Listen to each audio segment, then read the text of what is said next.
রাতে কামাল করতে আজকে নিয়ে এলাম পনিরের ধামাল তরকারি। কেন তো তোমরা ভাবছো তো একটা মস্ত একটা ভালো রান্না করেছি, তো সেরকম কিছু করিনি। শুনো, আমি ওই পনির ভর্তা, পনিরের বাটার পনির, পনিরের মাঞ্চুরিয়ান, পনিরের আরও সমস্ত ডিশ ওইসব রান্না করতে জানি না। কেননা আমরা যে যতই রান্না করে নিই সেই মশলা হিসাবে পেঁয়াজ বাটা, রসুন বাটা, আদা বাটা, আর তার সাথে হাবি জাবি সব মশলা দিয়ে দিই। আরে আমিও দিই, আমারও দোষ আছে। কিন্তু ব্যাপারটা হলো যে আমরা সবাই ওইটাই রান্না করতে জানি, এর থেকে মারাত্মক রান্না আমি করতে পারবো না। কিন্তু এবার আমাদের ঘরে এইসব রান্না করলে বলো মা খাবে, মা একটা বয়স্ক মানুষ। আবার বিলু তো মুখ বেজার করে আছে, তোমার ওই বলছে যে পনির পনির পনির, আবার কি মাছ মাংস কিছু করো শীতকে গরম গরম। তো সেই জন্য আমি বললাম যে দাঁড়া, পনিরের এমন একটা তরকারি করবো আজকে যে সবার খেয়ে একদম মাথা ঘুরে চটকে পটকে যাবে।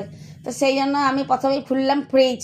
না, ফ্রিজে কোনো সবজি নেই। একটি বেগুন ছিল শুকনো পাড়া, সেটা আমি বার করে নিলাম। এদিকে মটরশুঁটিগুলো ছাড়ানো ছিল, পরে শুকিয়ে গেছিলো, সেটাও বার করে নিলাম। আর টমেটো ছিল, সেটা শুকনো ছিল না, সেটা ভালোই ছিল, সেটাও বার করে নিলাম। আর ওই ফ্যাকাশে মারা তোমার পনিরগুলোও পড়েছিল তোমার বাটির মধ্যে, সেগুলোকেও বার করে নিলাম। কেন দুঃখের বিষয়, তোমাদেরকে আরেকদিন আমার ভিডিওতে পনিরের আইটেম দেখতে হবে, রান্না বান্না, বুঝলে? কেননা পনির বেঁচে গেছে গো, তো 800 পনির কি একসাথে খেতে পারি? তো ওই জন্য আজকে কিছুটা পনির তোমার ঝোল করলাম। তো এবারে হয়েছে কি শোনো, আজকে বিলুকে টিফিনে দিয়েছিলাম স্কুলে আলু চচ্চড়ি আর তোমার রুটি। তো এবার আলু চচ্চড়ি খানিকটা বেঁচে গেছে, কেউ খায়নি, আমি তো আলু বেশি খাই না, যদিও খেয়ে ফেলি লোভে লোভে, কি বলবো আর তোমাদেরকে। তো মা বললো যে তাহলে আলুও কেটে দিচ্ছি সবজির সাথে সাথে। তো আমি বললাম না, আলু কাটার দরকার নেই। মা আবার খুবই আলু ভক্ত, বুঝলে, মানে কিছু না ভাতেও দুটো আলু দিয়ে দেয়। তো বললাম আলু কাটার দরকার নেই, এই আলু চচ্চড়ি দিয়ে দেবো। তো ঘরে ওই শুকনো সবজি আর আমার বেঁচে যাওয়া এই আলু চচ্চড়ি, এইটা দিয়ে আজকে পনিরের একটা গোলমেলে তোমার সবজি করে দিলাম। দারুণ খেতে হয়েছিল, দারুণ।